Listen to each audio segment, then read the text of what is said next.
Hi guys, and welcome to the Chant LFC talk show. I recently had the opportunity to talk to Patrick Nally, who single-handedly pioneered the kind of commercial partnerships that saw his clients, FIFA, UEFA, the Olympics, and many others become the colossal organizations that we recognize today. Patrick was very open in the discussion, which touched on his background, how his big deals came about, corruption, his views on the Premier League, and which sports might be ripe for exploitation in the future. Now, I hope you guys can put your feet up for 40 or so minutes, as although this isn't a Liverpool-specific interview, I personally found Patrick's insights on the sports industry fascinating. Okay, I started by asking Patrick what his mother and father did for a living. Both of them were journalists. Well, they both met during the war. My father was a Fleet Air Arm pilot. My mother was a Wren, so they actually got together during the war. And myself and my two sisters were born just after the war from two people that obviously got together. Both then journalists. My dad then went on to Reuters and ended up as the editor of the South London Press. My mother into public relations. So, yeah, I come from a journalistic background family. No, that is very, very cool. And I think I'm right in saying that your mum, Margaret, is remembered every year within the House of Lords.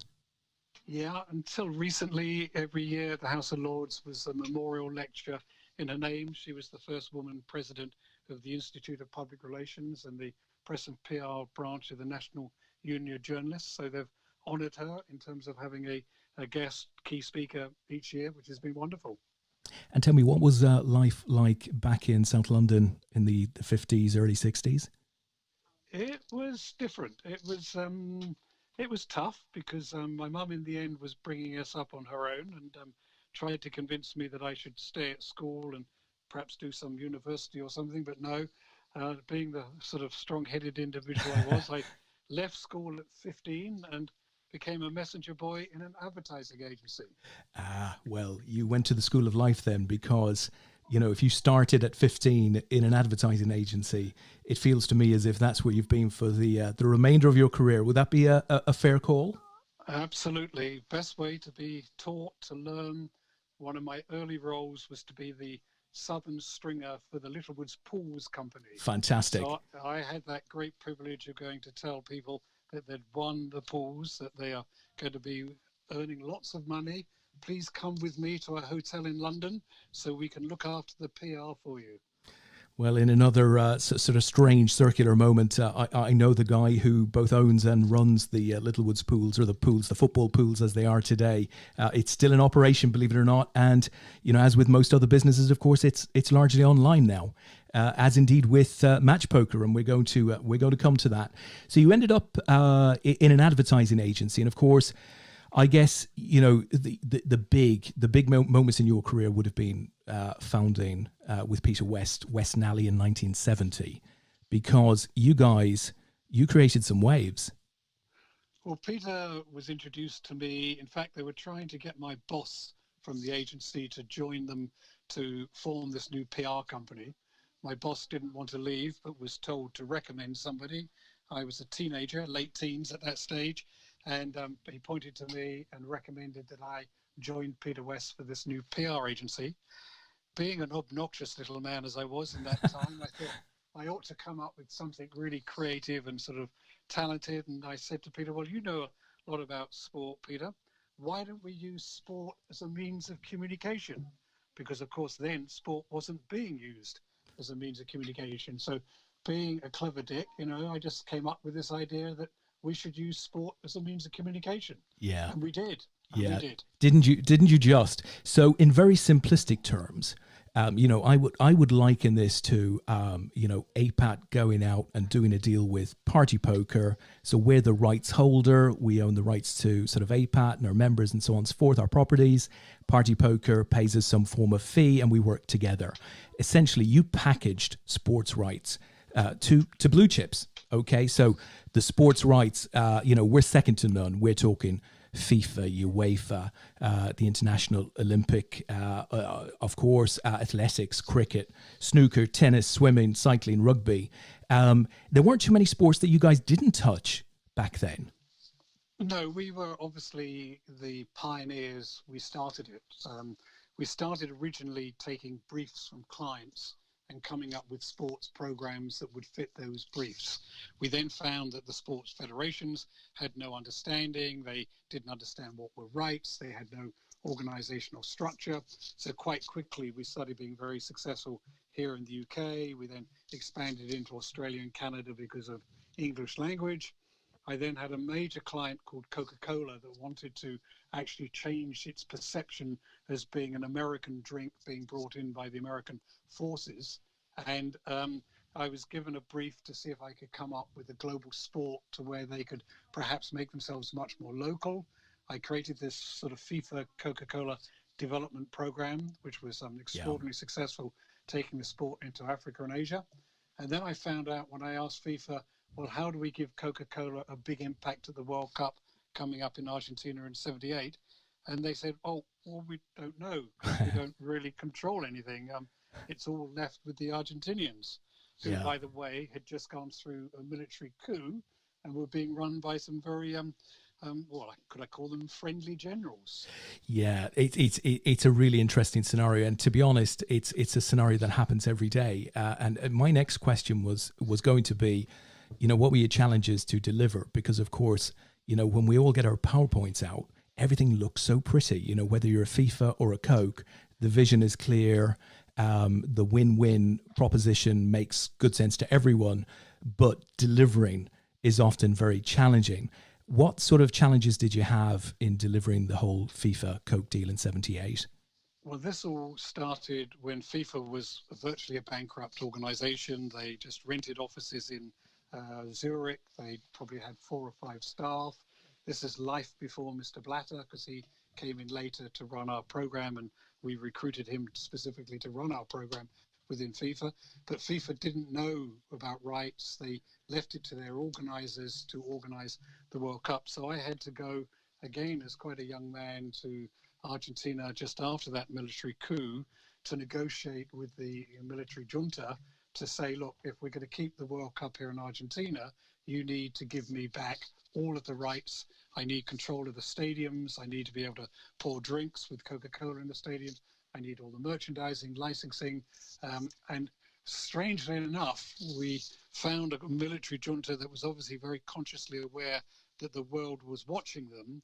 And to my absolute surprise, despite my young age, I actually got the generals to agree that they would pass everything to us, that they would take the military out and would put them all into Adidas 3-stripe tracksuits, and that they actually gave me back total control of the World Cup that FIFA had never realized they should have kept in the first place. And that really started the concept of bringing rights together to put them together for an exclusive group of companies. So in addition to Coke, I could bring in Canon, Philips, Capita Brazil, Canon. And that really was a complete change to how federations should approach their commercial partners, by being responsible, by being structured, by having agreements. And that then, as you said, led on to the Olympics, led on to tennis, led on to athletics, and it still works today. Yeah, I have to say the key message that I've taken out of that is that you can take the boy out of Streatham, but you're not necessarily going to take Streatham out of the boy, right? Because there you were up against the Argentinian generals, and you won that one. What was a key driver of change? I'm thinking TV. I mean, what helped you along the way? TV, I think, came slightly later. Mm-hmm. TV then was very much the state broadcasters. So clearly back then I was working with the European Broadcasting Union. This is pre-Sky, pre-Berlusconi and Channel 5s, and what have you. So it was important because commercial companies like Coca-Cola or people that had major brands like Canon, Seiko, Toyota had very little commercial opportunity to promote and brand aware themselves. So by capturing World Cups, Olympics is slightly different because they didn't have stadium signage, but branding was extremely important on global networks, which were predominantly state broadcasters. So what I created gave these companies a chance for billions and billions of audiences around the world through state broadcasters. So the corporate sponsorship side was then probably more significant. What happened then was with Sky, Murdoch, and all the changes to satellite, cable TV, then the television rights boomed, but they boomed probably 5, 6, 10 years later and took over from sponsorship. but we were very much part of that sponsorship evolution and that Yeah. broadcast That evolution. that very much that early wave. And tell me, Patrick, was there ever a time, whether just post Argentina or indeed post the World Cup in Spain, that Coke's internal sort of accounting people looked at it and thought, this isn't paying for us, or did they get immediate payback? No, well, the extraordinary thing I got Coca-Cola to back me to go and negotiate with the Argentinians back in '78. I did a deal with them that in essence they would get 70% of the revenues that we would generate from the other participants. And in the end, it cost them nothing because we were that successful that we liquidated the whole of Coca-Cola's cost in the World Cup in Argentina in Fantastic. '78. And thereby hangs the tale. In some ways, we were a little bit too successful because clearly I woke up giants and people that Yeah. suddenly realized what I had in my hands. And as a young man, it was tough to sort of fight off the crowds that were beginning to realize just how valuable this could be. Well, absolutely, because I suspect that the actual valuation of the brands themselves at that time, would have grown quite dramatically. Yeah, but it was a challenge because again, back then there wasn't a global budget. Even Coca-Cola, I think we had to have something like 6, 7 global workshops because all their budgets were with bottlers and with local countries. We had to change the whole perception of how companies bought global rights because they didn't buy global rights back then. So not only did we have to convince them that football, soccer was a global sport because technically it wasn't back then. Yeah. We also had to convince companies that they needed a central budget. So it was probably easier then to deal with the Japanese because the Japanese had more central control, central management. So if you go back to those days, the Fuji films, the JVCs, the Mitsubishis, the Toyotas and others, that had global brands, where the American companies were more spread. They had different products, different brands. So really, it was like the Wild West because it didn't exist. We had to teach people and show people. It was fun because it hadn't happened before. But yeah, look at it. Just look at what happened. Look at the Olympic package that we were starting in Moscow in '80. I think the whole budget that we were generating was around 25 to 30 million. I think the actual ticket price to be an Olympic sponsor at top now is probably around the 300 to 500 million just for a single package. So, my God, didn't we stumble across something that different times, the sporting world? Different times. Yeah. Did any of the money? Well, any of the money. It's a difficult one to answer this, but did the money funnel down to what I would call grassroots? I mean, did any of the FIFA money sort of improve grassroots football? Do you think? Yeah, it was all grassroots then, because again, back then, there hadn't been money. As I said, FIFA was renting offices, didn't have many staff. The funding went into the development program. So let's be quite candid, Africa, Asia weren't playing football, soccer back in those days. So just look at what that development program did to develop the sport into Africa, into Asia, into the third world of United States and Canada and Japan and Korea and Australia, which weren't football nations. So yeah, tremendous grassroots back then. And also we brought in federations and, we were teaching kids to play tennis, teaching kids soccer skills, teaching kids swimming. So back then, a tremendous amount of the money and energy went into grassroots development. Unfortunately, as the money grew and, money corrupts, then more and more people saw it as perhaps ways that they could all earn a bit.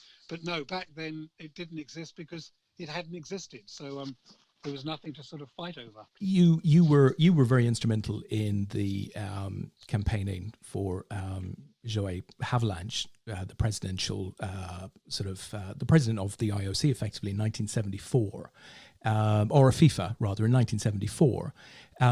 So being sort of involved in a lot of that money flow. I mean, did you ever see or sense that corruption? No, I wasn't involved with his election. I got involved after he'd been elected because Horst Dassler, the son of the founder of Adidas, found me, invited me over to meet with them and introduced me to the FIFA concept and wanted me to help live up to Avalanche's dreams of running a development program, creating a World Youth Tournament so more nations could compete. So I really came in to help bring commercial support to some of his ambitions. back then, as I said, though, there wasn't any money. So there wasn't any money to be dispersed. Yeah. I think Avalanche, made a big mistake back then in that what he should have done, because he became effectively a professional president because he was working full time for FIFA, was he should have paid himself a salary.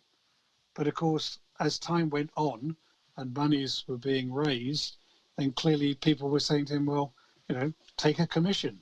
And back then, people thought, oh, okay, I'll have a commission, not looking at commissions as being corrupt or commissions being to what people would see of it today, because it was just a very different world back then, because, it didn't exist. So, the corruption followed later, Yeah. when clearly there was so much money, lack of understanding of people.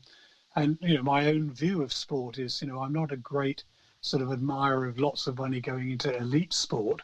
I think money should go into grassroots. It should go into, helping young people, giving everybody a chance. Sport is a great leveler, but it's got to be, participation, involvement, grassroots. So, yeah, I've always been very much to see that the money should go into the sport at the right level and not into elitism or into other people's pockets. Yeah, no, quite right. And do you think that that whole corruption message, which has sort of blighted everything for the last maybe 5 or 10 years, but particularly over the last 5 years, has that had a major impact on what you might call reputable brands in terms of becoming a barrier to enter major sponsorships today? Do you think are they concerned about that? It certainly had a significant impact because, corporates have to be very aware of their social image. They have to be aware of social responsibility.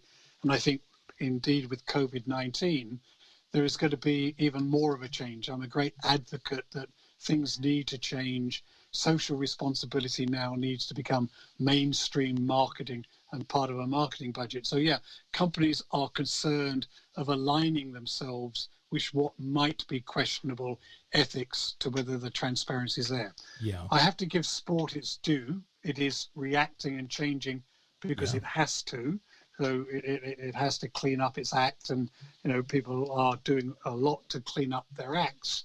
But I don't think things like the Olympics and the World Cup and the European Championships are still such significant events that get such fan support. They are so compelling. They're so, you look at Russia, everybody embraced, the Russian World Cup was a fantastic World Cup, and no doubt Qatar will be the same. So the event itself is bigger and more important than the individuals. So those big events can sustain themselves because they're so appealing to the mass and to the fan. Yes. The rest of the sports don't have that same ethos and that same ability. So therefore, yes, things are having to change. They have to respond in a much more ethical way, transparent way.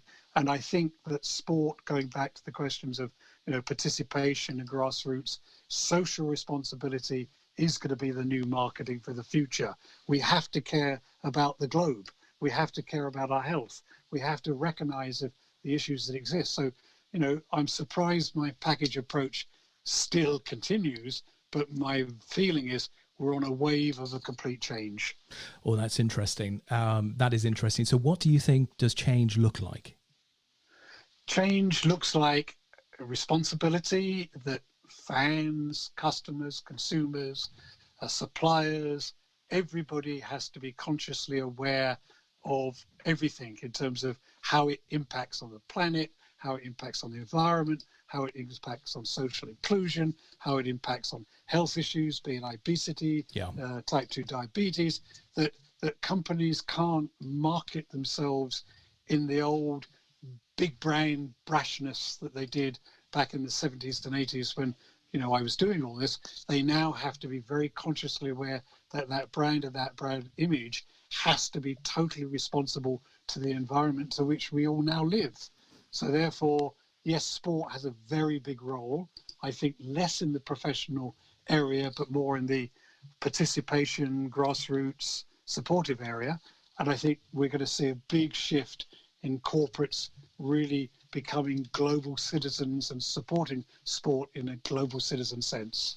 So who do you think, in the sense that you were a driver of commercial development back in the 70s, 80s and 90s, who do you think will provide the leadership to ensure that that vision is delivered upon over the next 10, 15, 20 years? Where will that come from? I think it's a combination of UNESCO, Yeah. which is obviously the education, cultural science, the operational element of United Nations, the international federations, be it IOC to a degree, and GAIF in terms of all the federations, the sport need to embrace this as an approach. So sport will come together. UNESCO, therefore representing the United Nations, will come together.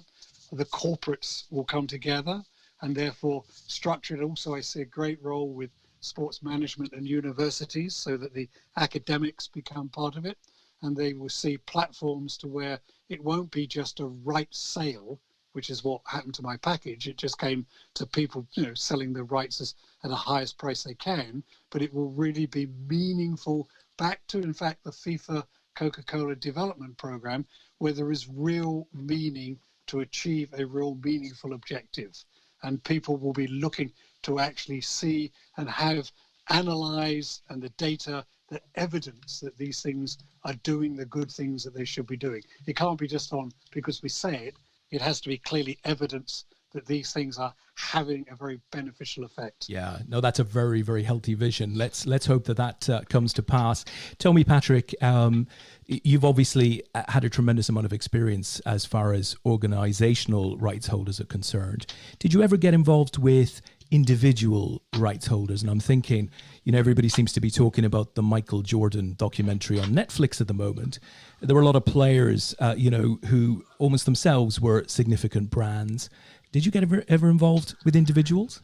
I did in the early days and got out of it quite quickly. We were very much behind before Barry Hearn and Yes. snooker. I put the first World Snooker Championships together with a whole group of tables in Sheffield many years ago, probably back in the 70s. And there was a wonderful character called Alex Hurricane Higgins. I know of him. And I managed Alex for some years. You're had kidding. him dressed by a fashion designer called Tom Gilby. I had Yes. ergonomically designed clothes and waistcoats, and what a character. I had Joe Bugner. I looked after Tony Gregg, the cricketer. So yeah, in the early days, Peter and I thought that, like McCormack, that we should manage individuals and promote individuals. It was a nightmare. And, Well, if Alex Higgins is your starting point. I remember having to go to hotels to apologize, to get in cleaners, to get in painters and contractors, and it's a very specialist area. And in the early days with Mark McCormack, I knew Mark quite well, and obviously I totally respected. He had a brilliant organization, very much orientated, as was Donald Dell and Frank Crakel and things, in terms of representing, individual athletes, golfers, baseball players, tennis players, and it's a very specialist area. No, absolutely. It didn't fit with us. It didn't fit with us at all. And also then you get to a conflict if you start representing 2 or 3 football players and things, and you're also doing projects with FIFA and UEFA. Yeah, so the answer is yes, we did, but we very quickly realized this wasn't an area for us. It's specialist, and you really need to be a lawyer. Yes, and now you know why Barry Hearn chose several very, very clean-cut players. He didn't have to go to hotels. I'm pretty positive about that. This is an interesting one. One of the biggest sporting properties in the UK is, of course, the Premier League. Did you ever try to get involved with that? Well, again, in the early days, we represented probably all of the football clubs to what was then in the league back in when Ted Croker was running the FA. So Ted, all the signage, putting the clubs together. But we were then so much involved, with the FIFA, UEFA, creating the World Clubs Cup, concept in Japan, taking Notts Forest into Tokyo back all those years ago. Yep. It was difficult for us to then work aggressively at a local level. We did help Sky in the early days. Uh-huh. And of course, Sky made the big change, that Sky investment, 92. into football. Yeah, that whole sort of pro league development. Yeah, so I suppose on the fringes, but not directly into the domestic areas of that area, because we were too spread, as you said, on all those sports at an international level. Do you think, looking back with hindsight, is there anything you'd have done differently as far as the development of the Premier League is concerned? Oh, that's a very interesting question. There's got to be, but I wouldn't give a quick glib answer because it's, you see, what always worries me is that the emphasis in terms of money, the money that's going to agents, the lack of social responsibility to young players. You know, we hear of 17-year-olds, 19-year-olds earning all this money and then getting themselves into troubles and into difficulties. I don't think that the social structure, the responsible structure, it's gone too fast. The money's going in too much into areas that even, you know, we could debate about the PFA and other things. I think that there should have been more disciplines and more social responsible elements built into it. So when they start hitting the criticism, hitting the complaints, which are only just beginning, that, you know, this system would have been built to respond better, because, you know, they've got a big responsibility. They're, you know, their importance and their influence on young people is so great, so vast. You know, the manipulation of young Africans and others is, you know, gets hidden and buried.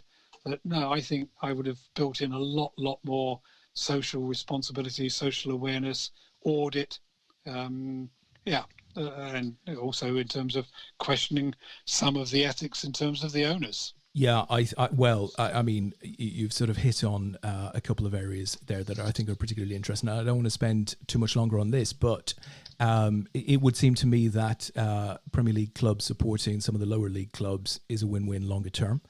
And I guess, you know, I was going to ask you about the impact that you think foreign ownership has had within the Premier League. I mean, are you pretty calm on that sort of thing, or do you think maybe it's not great? It's not great. It's inevitable. I'm still a great believer that the fans should own the clubs.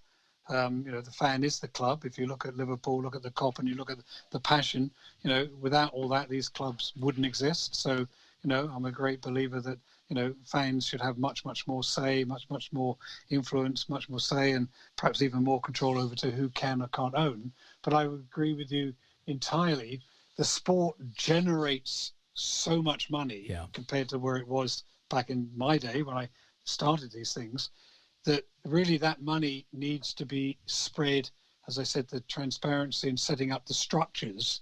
You know, if the sport could actually, if you just look at what goes into agents, and if you put that into grassroots, just look at the scale. Just look, you know, it's totally disproportionate. Is that there is no umbrella that actually has some say to how that incredible amount of money should be dispersed, and yet it's the same sport. Yes. So really, the sport itself is being irresponsible because it's not. You know, and this comes back to FIFA and politics, and, you know, who are the right people running the game, this, that, and the other. But when a sport actually can generate so much money, there shouldn't be problems at grassroots, should there? No, there shouldn't be clubs going Crazy. going bankrupt. There shouldn't be clubs that are worrying about COVID-19 because the sport can support itself. So yeah, you know, if I had a chance to say refine it, you know, take control till you're generating all this money, but make sure that money is going down to the bottom of the pyramid, you know, and supporting those kids that don't make it.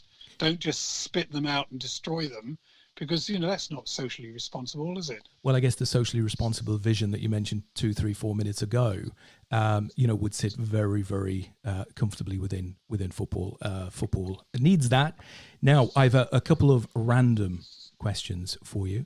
What sports do you think today are ripe for exploitation, if that's the right word? Maybe a word that you would have used back in the 80s, but are there any sports out there right now that you think are being represented in terms of sponsorships and stuff like that? Well, the situation, because here we sit with what we're doing this weekend Mm. with match poker, technology has come to the fore. It's extraordinary the way e-sport Yeah. is evolving and developing. Years ago, I signed a license deal for FIFA, for a FIFA game, which was just really just some licensing deal. It wasn't looked upon as being important, but when you see the growth of the FIFA game, the young and the participation within not just only console games, esport games, technology is changing the world, and sport has got to change and embrace technology. And that's probably in some ways why I've got involved with match poker and poker. But sports, if you take sport that I worked very closely with for many years with athletics, athletics' audience, like myself, is an age that we're all probably just about to fall off the cliff. if if athletics doesn't sort of keep changing and keep embracing technology and new things, and all sports have just got to adapt themselves to the changing world, the changing circumstances we live in.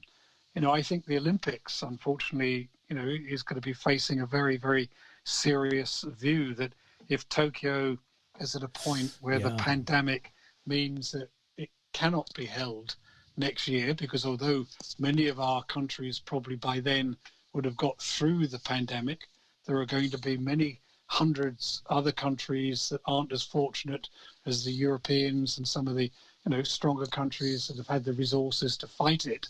What are you going to do? Are you going to host an Olympics where still there's substantial issues with athletes having to face COVID issues?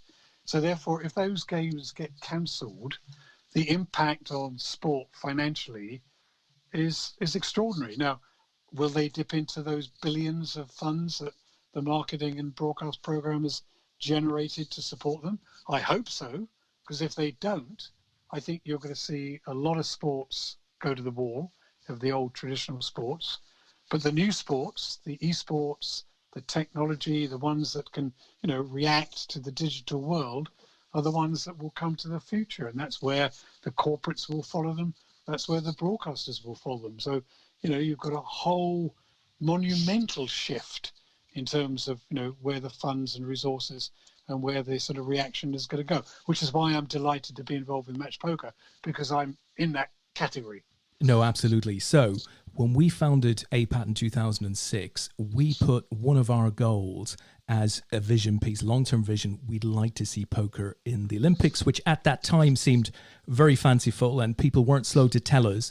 But actually, your involvement, with the International Federation of Match Poker may lead to that inevitably at some point in future. So can you just share with our audience what the goals of the organization is? Well, one, as you probably know, I didn't play poker, I played chess. Yep. So I wasn't a poker player. I resisted to wanting to get involved because, my view of poker was it was gaming and gambling. And it took me a while to be convinced of its sporting, academic, educational aspects. And Professor Charlie Nesson at Harvard, who runs the Global Poker Thinking Society, can take credit for convincing me that I was not foolish to take on the role and responsibility to create an international federation for poker. But as you said, if we want to be in the Olympics, we have to be a sport. We have to follow the lines and the things that are set out that give us the credibility to be a sport. And there's absolutely no question to what we are trying to do gives us the ability to become an Olympic sport in the next few years. Now, I doubt we'll get into Paris, but there is every opportunity that we could be in LA because, poker, let's be quite candid, is in the DNA of the Americans. But we can't, when I was first approached on this, there was a desire to try and convince everybody that every aspect of poker was a sport. Yeah. I couldn't do that because, as I got into it, obviously, there is randomness of cards. Yeah. Clearly, I couldn't have the randomness of cards if I'm presenting this as a sport. So I had to come up with something that actually met the criteria of sport, and a team game to where people are playing the same cards in the same sequence, taking away that randomness, orientating it towards the skill and the skill aspects was absolutely the only way to go if we wanted to have an international federation, if we wanted the recognition of being a sport, if we wanted to get WADA compliance and become what we've become as an international sporting federation, I had to orientate it to the sporting elements. Now, that's not to say we 100% believe, support, we're not against any other aspect of poker in the game. But if we want it to be a sport and to be in the Olympics, we had to accept that we had to take an aspect of the game to make that aspect of the game, if you like, the Olympic qualifier, because we have to go through all those stringent tests, those stringent reviews that everybody can accept that we're a sport. Now, you know, it's taken me a long time, but yeah, we got there. You're there. You're there. Listen. Yeah, we've got a bit more to do, but we are there. For our audience, Patrick, I've got a short video. I think it runs a minute, and it just explains how match poker plays out. So let me play this for the guys, and then maybe we can go into that in a bit more detail. So here you go, guys. Running now.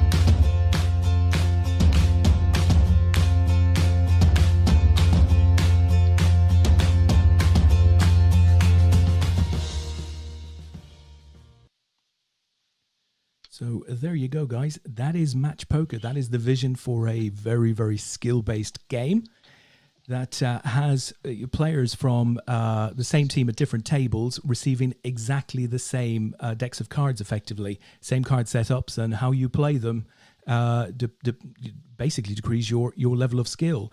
So what sort of progress have you made in terms of getting this game categorized as a game of skill? We have it. We're recognized. We're recognized Fantastic. as an International Sport Federation. We have 65 nations now. Now, one comment I can make to all of your listeners is my biggest challenge has been to find poker passionate individuals that support us at a national level.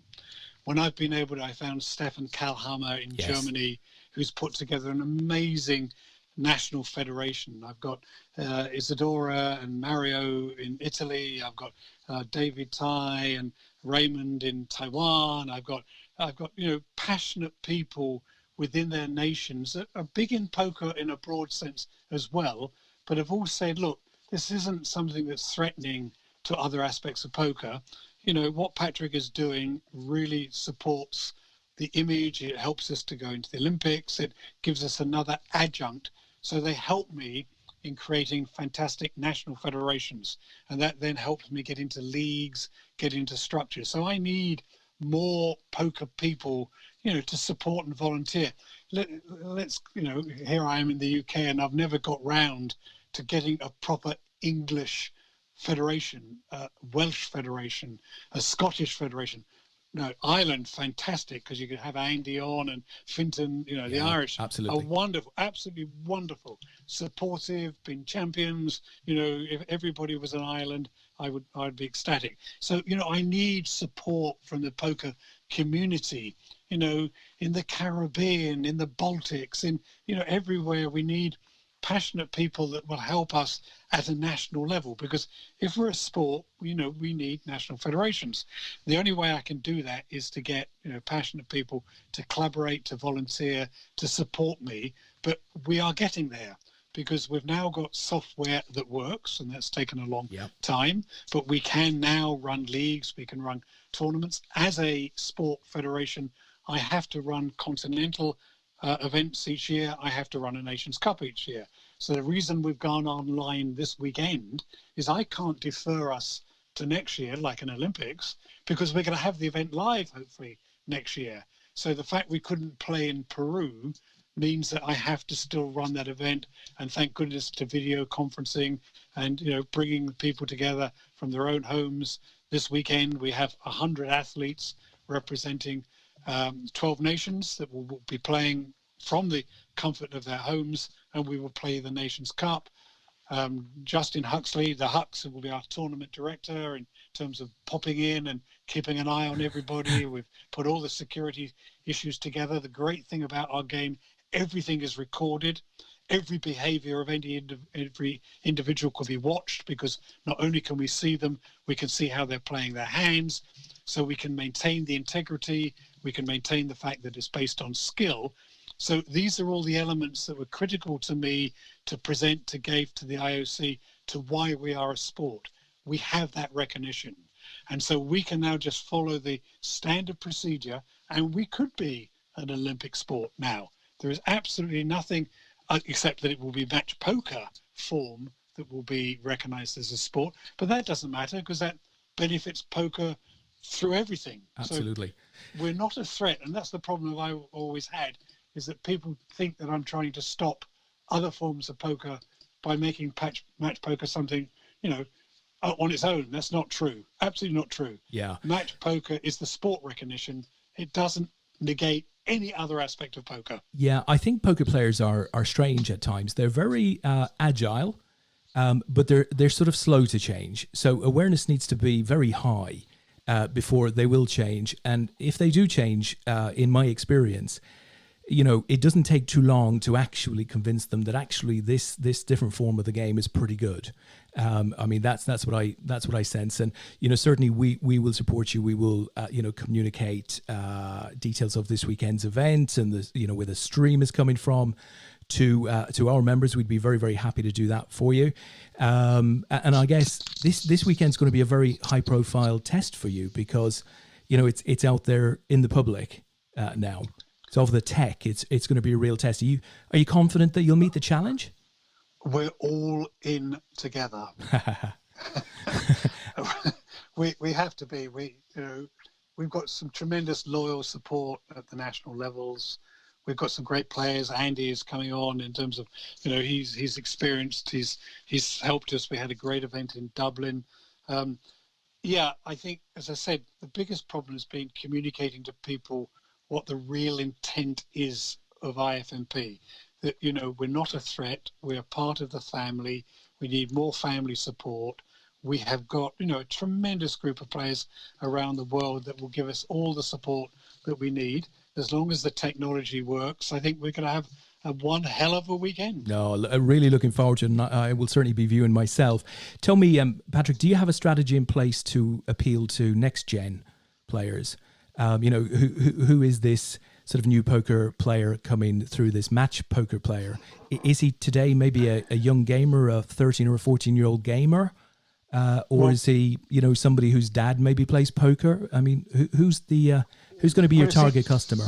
It's interesting to see, if you look at the Korean team, they are young gamers that are coming through, and with massive followings. So, the gamers are coming and wanting to and enjoying, and they understand it. But the interesting thing is we've got involved with looking at city leagues and human resources, where people want to do bonding and bring people together. People are beginning to really enjoy to play match poker. We've had good-looking teenagers being extremely successful, and 89-year-old amazing Irish players, in that, we are totally inclusive. We're totally open to everybody to participate, enjoy. And everybody has that competitive spirit. And I think in the past, a lot of people have been slightly nervous of getting into poker, because perhaps they think, oh, it's just the money, or, is this a risk? I think we're opening up a vision to where young people have got no fear or involvement. And yeah, I think we're beginning to see a lot of people want to come in and join in, want to be all in together and enjoy just the fun of it. Okay, listen, thank you, Patrick, from myself and Lee, and all of the listeners, I'm sure, have really, really enjoyed the discussion this evening. I wish you the very, very best of luck over the weekend. And a last call to all of you guys, wherever you are and whenever you hear this, if you would like to get involved, just go straight to the website. We'll put it in the comments box and offer your support. Thank you, Patrick. My pleasure.